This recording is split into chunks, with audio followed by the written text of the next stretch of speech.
Imagine being able to walk into any room, talk to any client, and know exactly what to say to make them feel like you truly understand them. What if you could decode human behavior and use it to build genuine trust effortlessly? Our guest today has mastered this art and turned it into a science. With a PhD in social work and organizational development, she's not just helping entrepreneurs close deals, she's transforming the way they approach sales entirely.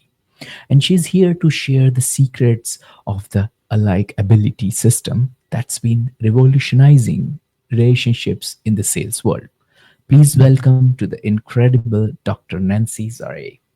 Nancy, welcome to the show. Oh, Ash, my pleasure. And I'm excited to share some nuggets so that anyone can walk into a room and be able to say, I know who I want to talk to, and it's going to be magical. Awesome, awesome. Before we start, do you have a favorite quote, something that inspires or motivates you would like to share with our audience? Information without application is useless. Hmm. Even though you're listening to this podcast and you want to obviously learn some things, you want some information, if you don't put it into application and do so promptly, it's useless. Don't waste your time. Mm-hmm. Mm-hmm. Yeah, I can totally vouch for this one. Definitely.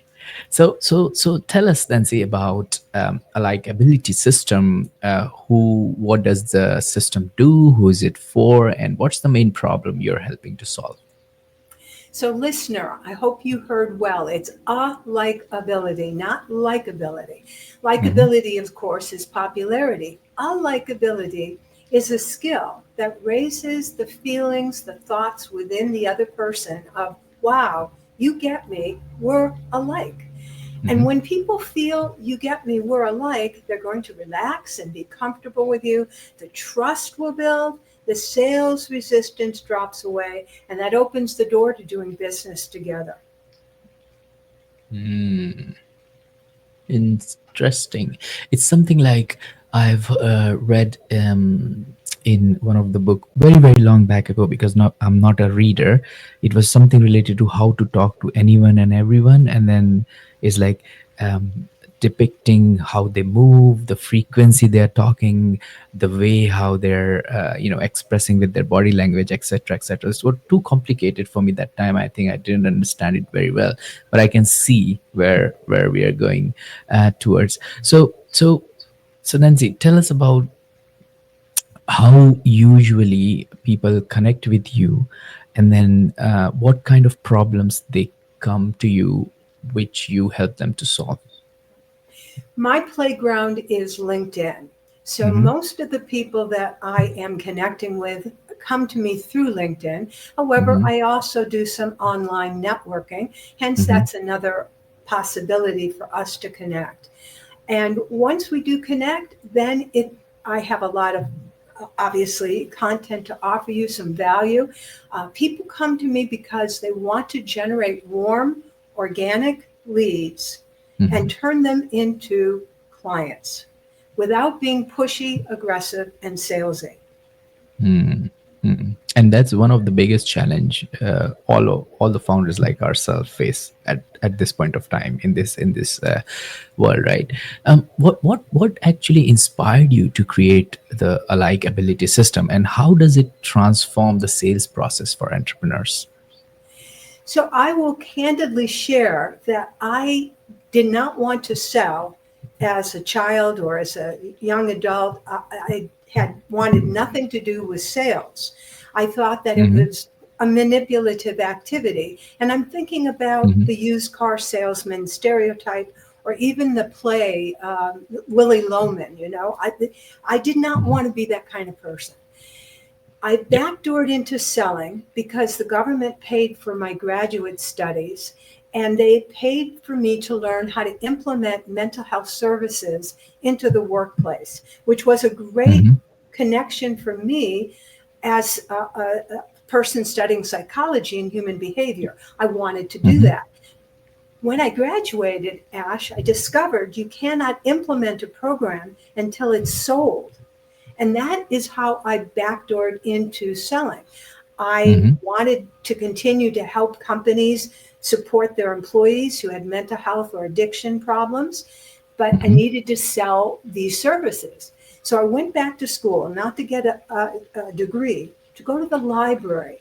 What could I Mm-hmm. learn from the masters of sales? And I eventually came across the platinum rule. Now, most people are familiar with the golden rule, which is treat others the way I want to be treated. Very humane way to approach, interactions. Mm-hmm. The platinum rule is treat others the way they want to be treated. Notice the subtle shift, but important difference. Because when you are thinking about your prospect and you put yourself in their shoes and you Mm-hmm. speak their language, in other words, you're treating them the way they want to be treated, this is when they're going to feel, wow, you get me, we're alike. And that's Mm-hmm. the origin of the AlikeAbility system. When I put it into practice, I quadrupled sales in 90 days. Wow. Wow. And when you mentioned the platinum rule, would you be able to elaborate on that? Because I think you're an expert, so you know what it is exactly. But for somebody who's listening or understanding or even hearing this terminology first time, it's a little bit trickier for them to absorb what you're trying to communicate at this point of time. So maybe you could take us through a little story which explains it for like a 10 years old or something. Perfect.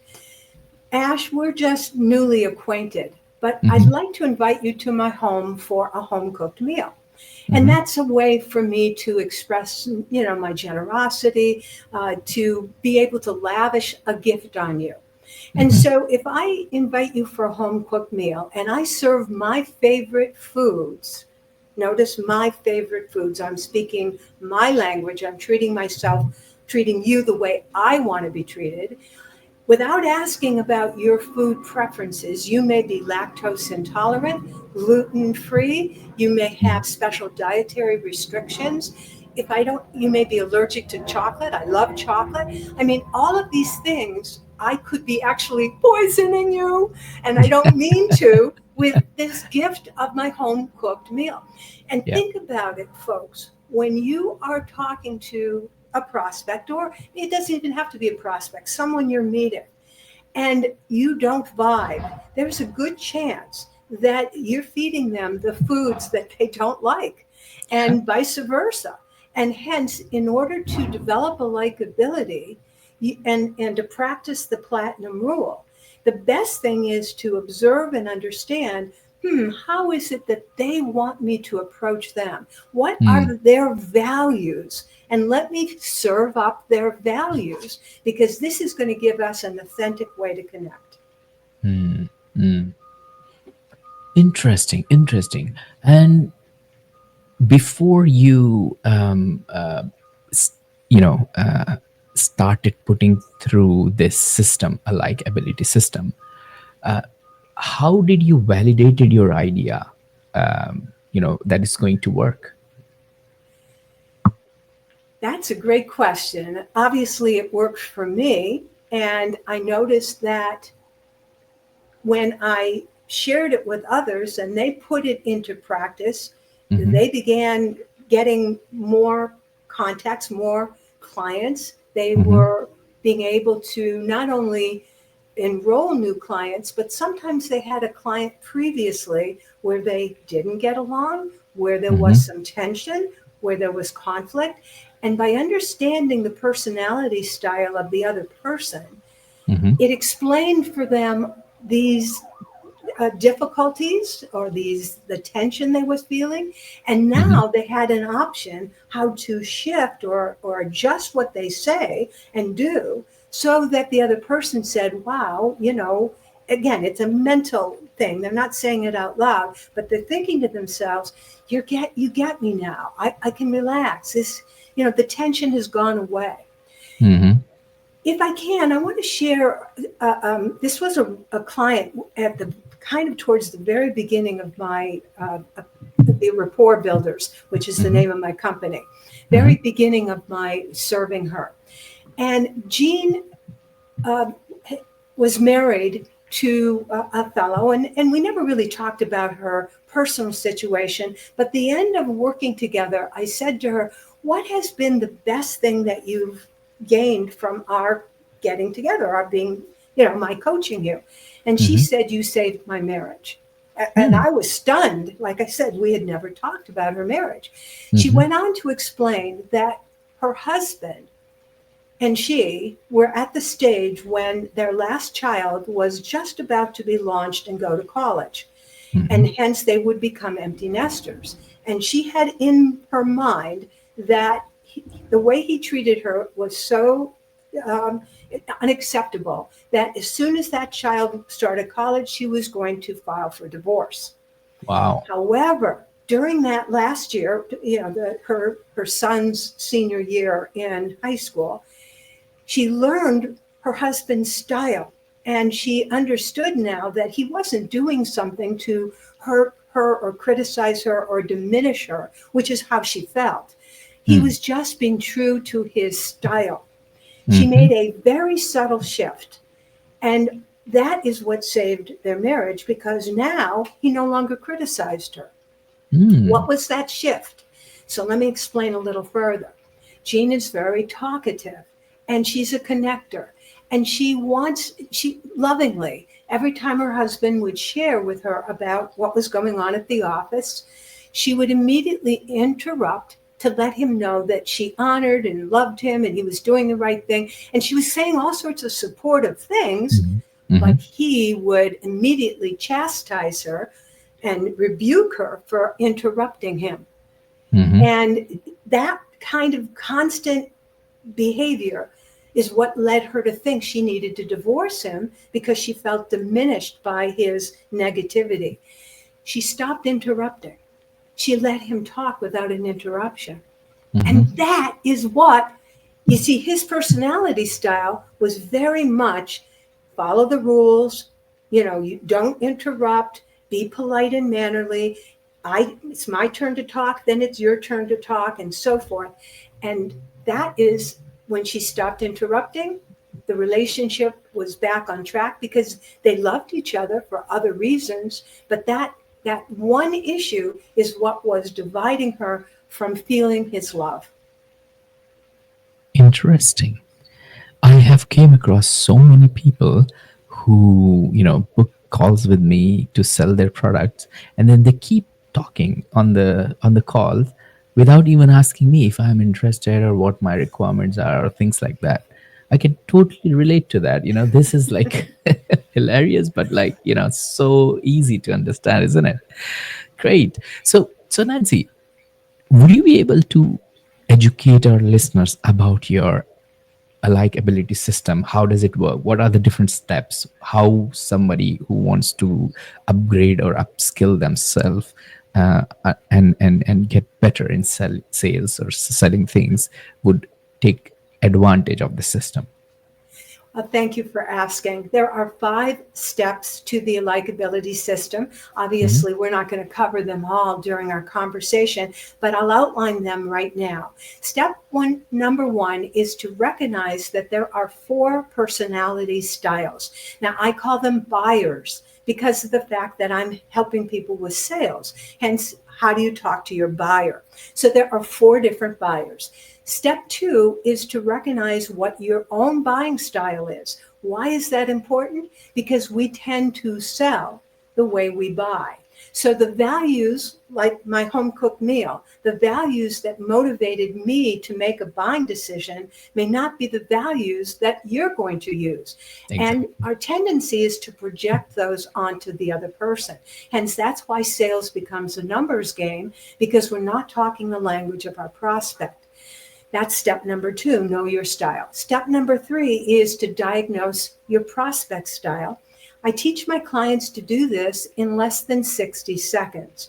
The quicker you know someone's style, the quicker you're going to adjust your conversation so that they're going to feel, you get me, we're alike. So that's step number 3.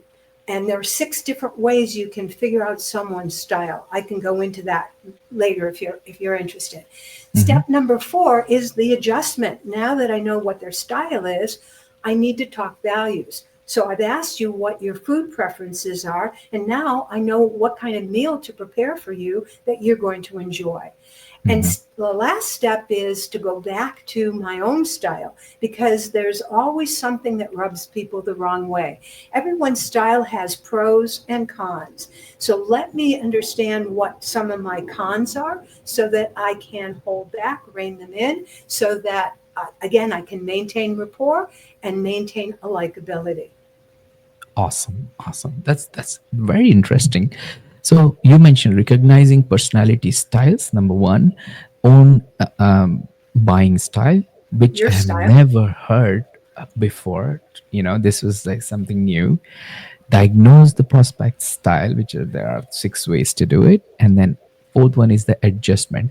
But then again, you have to recursively go back to your own buying style, which is the step 2, right? Very interesting. Would you be able to, uncover each steps? So, for example, if we talk through recognizing the personality style first. Okay, remember I mentioned there are 4 styles, and I'm Mhm, sure many of you listeners are aware of the fact that there's colors, animals, words that describe these 4 styles. mhm, After 35 years of research, not all mine, colleagues, we have discovered that you can classify these 4 styles by the number of contacts that they need to make a buying decision. And so mhm, we've given the numbers 2, 4, 6, and 8. Buyer number 2 makes up their mind in only 1, at most 2 contacts. Now, a contact would be what we're doing right now, having a conversation in real time, whether mhm, that's happening through a video conference platform or it's happening over the phone or in person. All of those work. mhm, Other contacts are not as effective. For example, I send you a text message. I don't know when you're going to read it or if you read it, let alone when you respond. And so there's a delay in time mhm, between our conversation gets, disrupted. mhm, So buyer number 2 is very fast, 1 or 2 contacts, whereas buyer number 8, now mentally turn that 8 on its side, it's the symbol for infinity. The mm, number 8 buyer starts with 8 contacts. They go forever. Not always forever, but they are very thoughtful, very careful, doing a lot of research before they can make up their mind. And mm, when I say research, I mean they love to search the web. They're readers, they're thinkers, they're geeks and nerds. They really want to consume information and be smart about making this decision. mhm, Obviously, the 4 and the 6 take different amounts of time. And again, they have different values for helping them decide what to do. mm. So that's step number 1 is the 4 styles. You asked me about figuring out how you diagnose someone's style, right? Yes, yes. Okay, so here's how we're going to do it. 6 different ways. First is, what are they dressed like? What are they wearing? Mhm, The color of their clothing, the accessories, the fabrics that they're using. Is it up to date and fashion forward, or is it kind of fuddy duddy and old time stuff?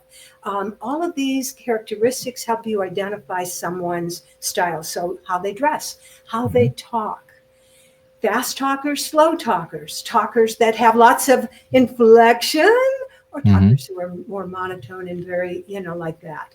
So the vocal qualities. The third is how they write. Do they write in bullet points, or are they full sentences and full paragraphs? mhm, So the writing structure can give you a understanding how they behave, especially, mm, for example, keeping an appointment. Did they come early? Did they come late? Did they excuse themselves, or did they just barge in and start? mm, Behaviors are another clue.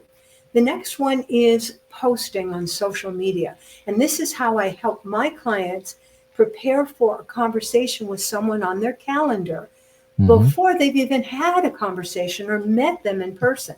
We will look up the website or the LinkedIn profile or other ways that we can view what they posted on social media and Mm-hmm. identify based on their words and their writing structure. And again, if they have a photo, what they look like, those will give us an idea of their style. And lastly, how people decorate. For example, uh, for those who may be able to see, the background that Ash has chosen to put up tells a lot about his style. Now, Mm-hmm. I know it's a virtual background, but he chose it. So it Mm-hmm. obviously means something to him. And again, how people decorate will give you an idea about their style. Definitely, definitely. That's, oh my God, I've never, never actually thought about these things before, I know. you know, joining any meetings or anything like that. That's crazy. That's crazy. Would you be able to get a little bit of deep dive into understanding our own buying style? I want to understand what triggered you to have this step in the system, because this is something which I have never heard in my life.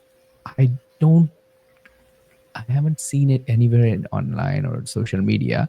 So I think this is something which is deeper, but it's not more obvious, if you know what I mean. Yeah. So again, 4 personality styles. Everybody is a combination of all 4 styles. 30% of the population focuses on one style, and that's their dominant style, and they use it socially and they use it in their business, and it's their go-to style. Hmm. But 70%, and that's more than half, 70% of the population go between 2 or more styles. And so they initially have a social style. And of Hmm. course, when you first meet or talk with them, that's the style that is at the fore, and you're going to get their social style. But when Hmm. you ask a business question, especially if you're selling something, they revert to their another style, to their buying style. And Hmm. that's why it's important to know what is the way the person's going to make a buying decision. What are the values of that style so that I can coach my clients to speak that language. Hmm. Does that Interesting. help make sense to you? Is that logical? Yes, yes. So basically, 30% of the people among us, they use just the same simple style, whatever Right. they are into buying. But 70% people have two different kind of style while they're making Exactly. decisions. One is social, one is business, which is interesting because I can relate to it. When I'm out with my friends and we are buying beers or drinks, we all are very comfortable, casual. We don't care if it is 5 or 7 or even 10 pounds. But the moment we are on our own, and let's say if I'm on my phone and I'm buying an app subscription or something which relates to my business, that the moment I have that, the first thing I do, I go on Google and say, oh, alternative to this See, app, right? I did think that you were a strong number 8 style, and that Yeah. 8 style is the style that does research, hence Mm, goes to the web, looks up, information, yeah. wants the scientific evidence behind the decision, behind the product or the possibility. Hmm. You don't want hearsay, so you're not looking for people's reviews and what they comment about it, because that's Mm, hearsay. You're looking for actual scientific evidence about the product or service. mm, mm. That's very, very interesting. And that leads to the adjustment part, I guess, right? It's the Yes, fourth step. yes. What do you exactly mean by adjustment here? Again, let's go back to buying beers versus something else, right? Hmm. So if I am trying to sell you my coaching services right now, Ash, and because I know that you have a strong H style, I would want to give you the scientific evidence behind personality theory so that Hmm. you could read it for yourself and come to your own conclusion about its value to you. Now, of course, I'm going to recommend the things for you to read or research because, in essence, I'm trying to help bring you to my corner and my understanding, but I know that you need these references, this research, in order for you to be able to evaluate the Mhm. offer I'm making you.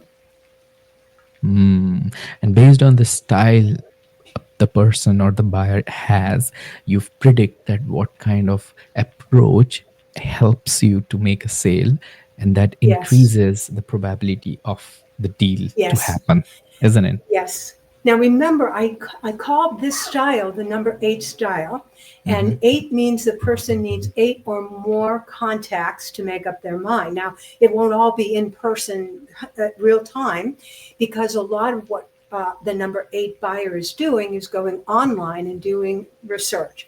Uh, Hmm. However, because I know it's a number 8 style, I also know that the first time we talk, even the second time we talk, you may not be ready to go forward. And if I were to say, well, Ash, this is expiring at midnight, the offer I've just made to you, you've got to make up your mind. There's urgency. There's only one left. You buy it now. All of those messages are repelling you. You don't like to Mm. be pressured. You don't want to buy because there is urgency involved, because you're afraid that it might be not a good, smart Deal. decision. Yeah. Yeah. Yeah. And so you're going to resist. In fact, the number 8 buyer will resist so much that they will absolutely end the relationship and never want to do business with you if they perceive you're pushing them. And Mm. so, again, these are the sorts of things I coach my clients to understand when they're dealing with the different buyers. With the Mm. number 2, it's just the opposite. You need to ask for the sale today, Mm. because this is the person who takes only one, maybe 2 contacts. They're fast, they're decisive, they want it off their plate, do it now. Mm. Got it. Got it.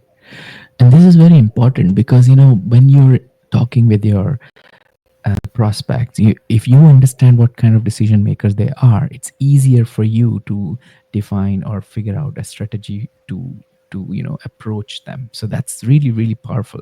So let's move towards some interesting part of the episode, right? You mean So nothing's been interesting up to now? no, no, this is amazingly interesting because this is uncovering some groundbreaking, challenging question I'm going to ask now, because this is like Oh, okay. coming directly from the people who listen to the podcast, and they inquire about these things to me.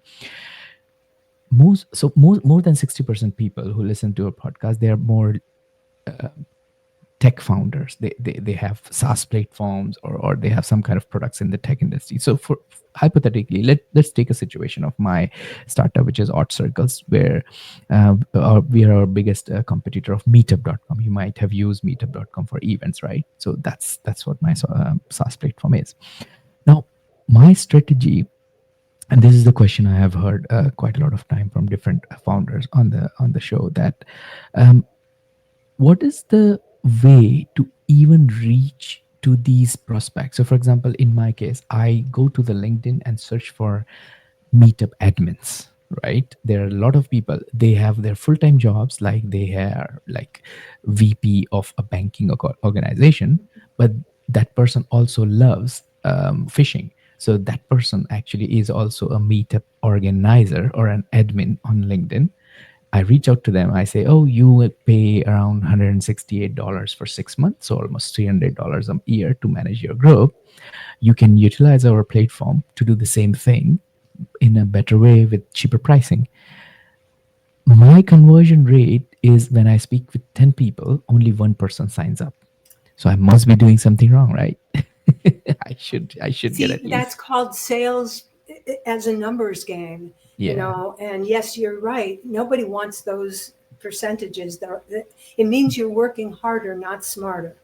Definitely. So I think my question for you is like, what advice would you give to someone like myself starting their first business in the industry, and how we should approach with our with different strategies uh, to our prospects? To answer the question about what advice to give someone starting a business, nothing happens in business until someone sells something. So although you have a wonderful idea and you've built a better mousetrap, etc., nothing happens until someone sells something. Investing in your sales skills will absolutely help you throughout your entire career. And as I indicated with the earlier story, it can actually help save a marriage or help you with get along with your children or your adult parents and so forth. So it's definitely a skill that you want to invest in and to obtain. Once you have figured that out, and then you go on, of course, to move forward in terms of the marketing and of your business, because marketing and sales are a continuum. Marketing is the message you're giving to hundreds of people through a website or through email campaigns or a post on social media, where sales is when you're talking individually or to one or two people like a committee who are going to make a buying decision. In your case, Ash, the people who have started a meetup or an event are probably all four styles. There are different reasons they've started up their business. You may want to know what their style is before you approach them, because now you're going to have a better chance to speak their language. Your theme currently is, I can help you do it for less money.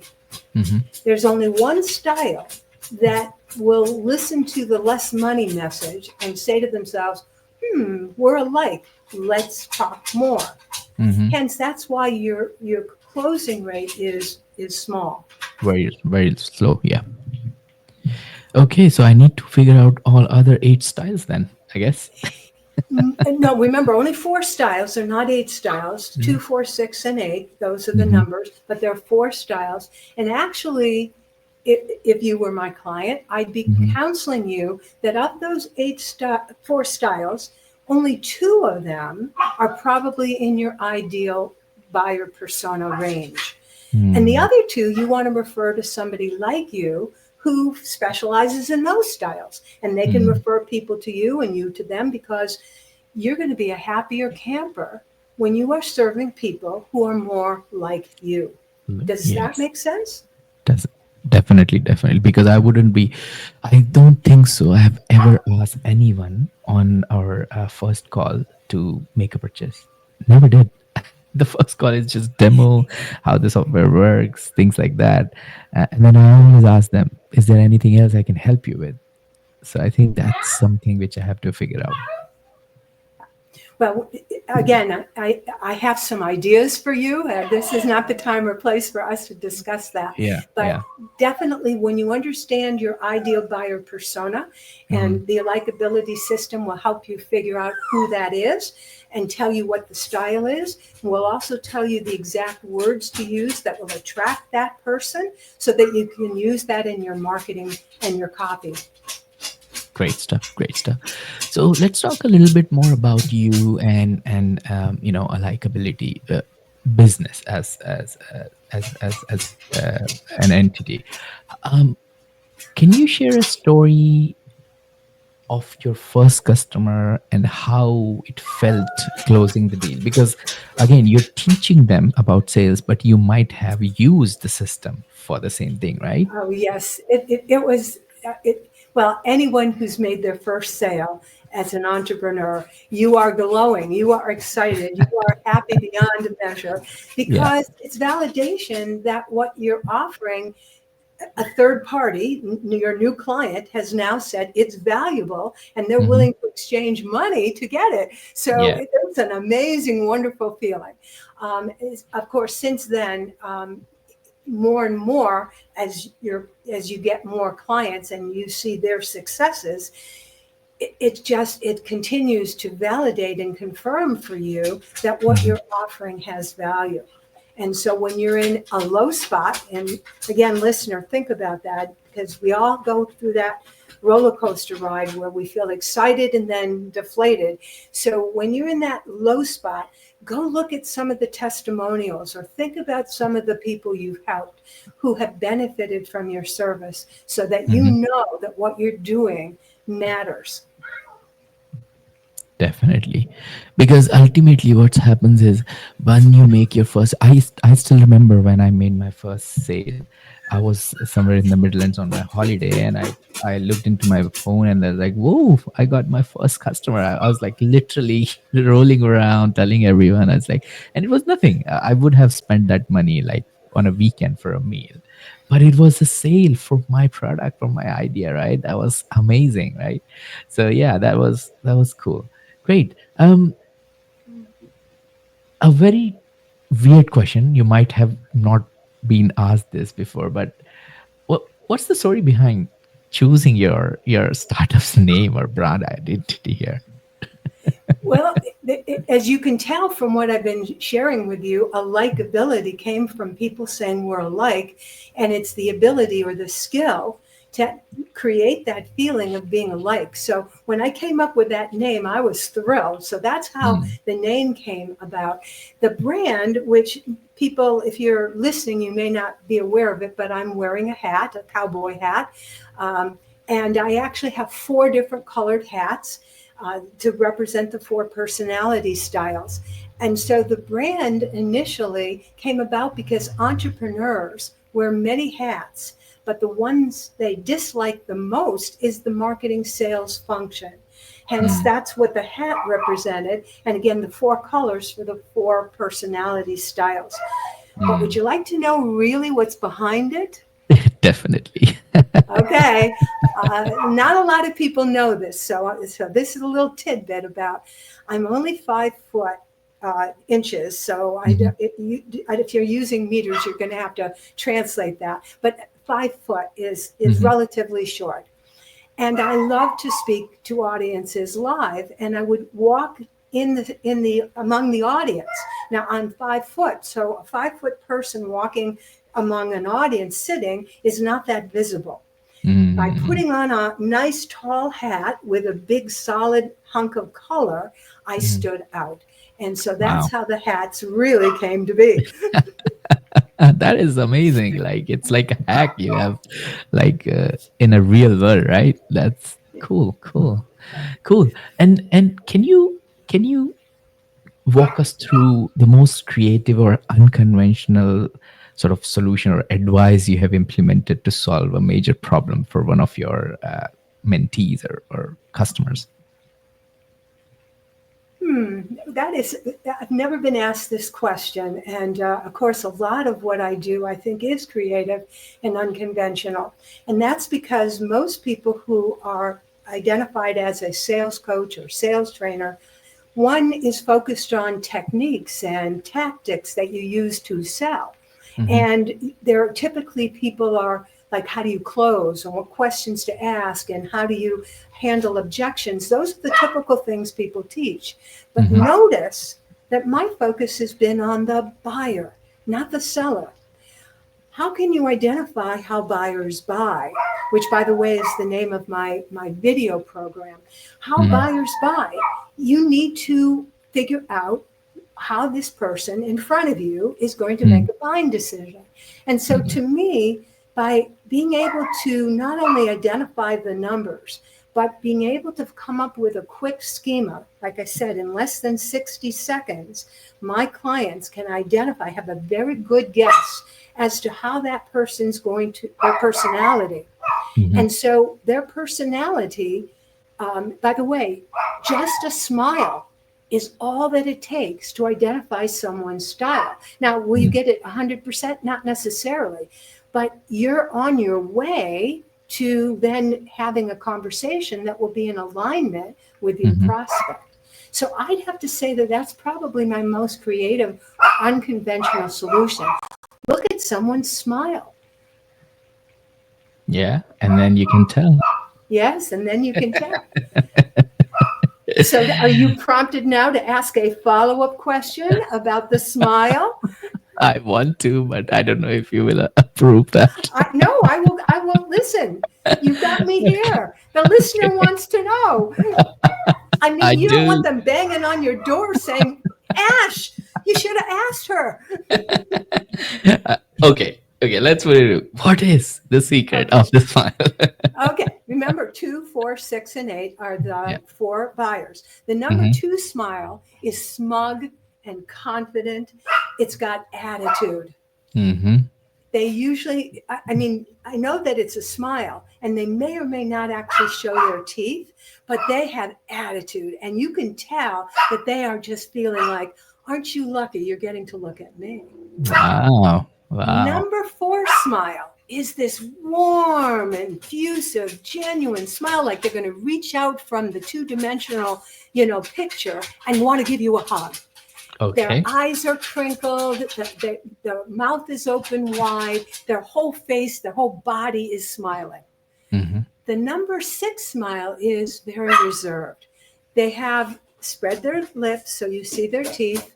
They have a pleasant look on their face, but you can feel that there's a distance between you and them, Mm-hmm. that they're not fully present. And then until we have an introduction, I'm not sure that I want to get to know you. And Mm-hmm. the number 8 is serious face. It could Serious even be face. a frown. So, in other words, they're not smiling. They're serious. They don't like having their picture taken. And Mm-hmm. so they may grimace, or, again, you can tell they're uncomfortable. Maybe they have a picture with the family or an event going on because that's the only time they allowed someone to take a picture. Mm. Interesting. How could you figure out your buyer's style with just a smile? Just That a would be a smile. good article. I've actually written about it.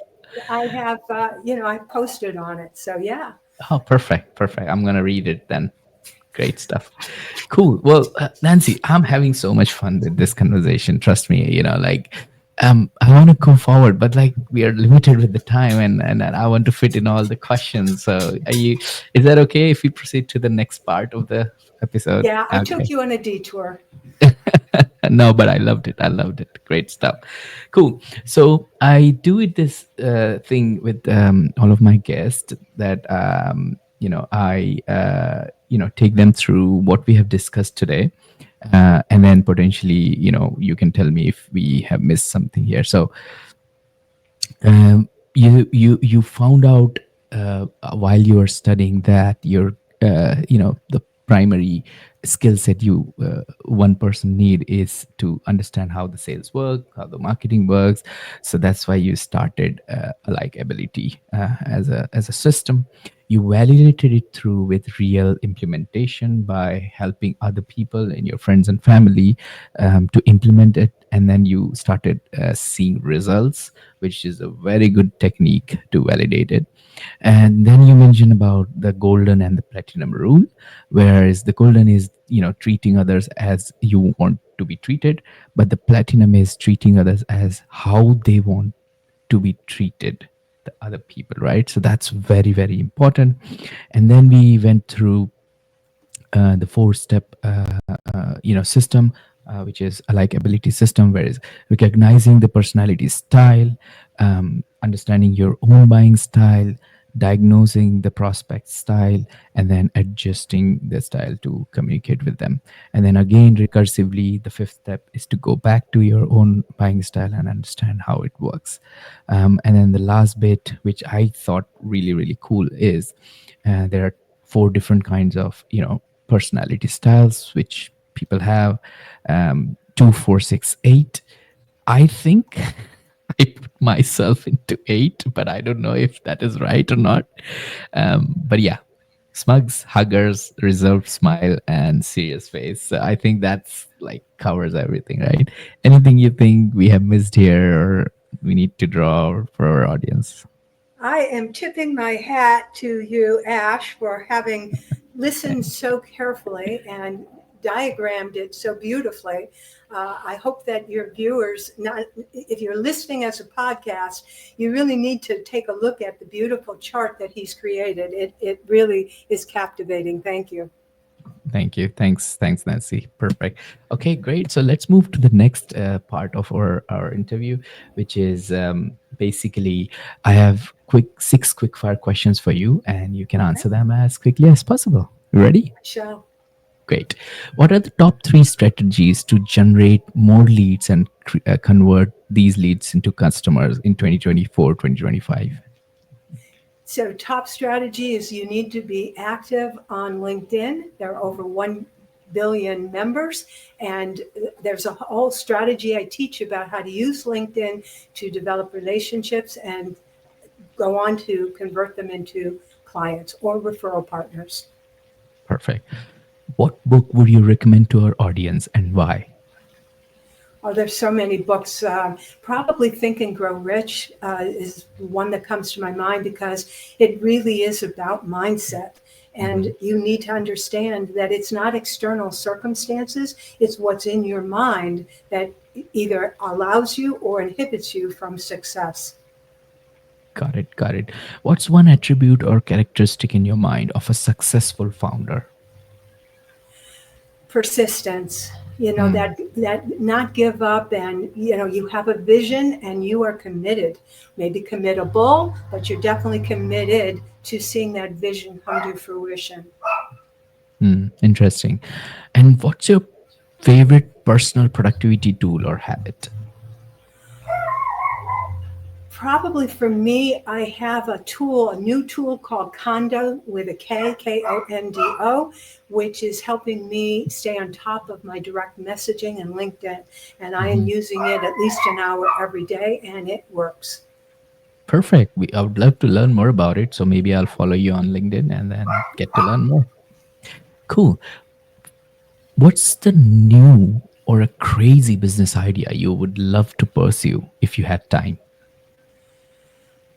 I have had it in my heart for a long time to start a foundation where people who practice alternative forms of healing and healthcare have an opportunity to learn as mentors and apprentices with each other, and at the same time be able to give those services to people in need, both people who financially don't have the wherewithal as well as people who can pay. That's really nice. You know, it helps the society. It helps Mhm. individuals, and potentially it also helps the businesses. So good Yes, one. it would be an Yeah. educational training place as well as a Yeah. healing place. Awesome, awesome.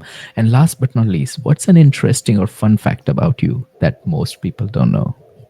So most people don't know that I foster dogs, and Okay. I've been doing that now for the last couple of years. I'm a former dog owner, but when I moved to Florida a couple years ago, I was not in a position to take on a dog full time, and so I've been fostering. And I have, if there's been any barking in the background, it's number 36, who's been in Oh, my care, a beautiful white Maltese dog, 2 years old. oh, very nice. What's the name? His name is Freddie. Freddie. Say hello to Freddie from me then. Nancy, thank you so much for joining me and sharing your story, unpacking the last years of building this business and, uh, some ups and downs. But if people want to get in touch with you, people want to check out Ability, what's the best way to do it?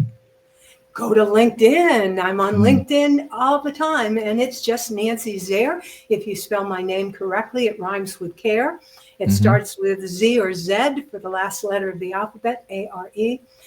Find me on LinkedIn and say hello, or like my stuff, or leave a comment if you dare. I'll connect with you.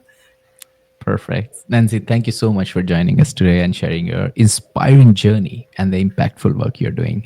It's been an absolute pleasure having you on Founders Podcast. Thank you, Ash, to your sales success, and to the listeners. Keep listening because he's got a lot of wisdom here.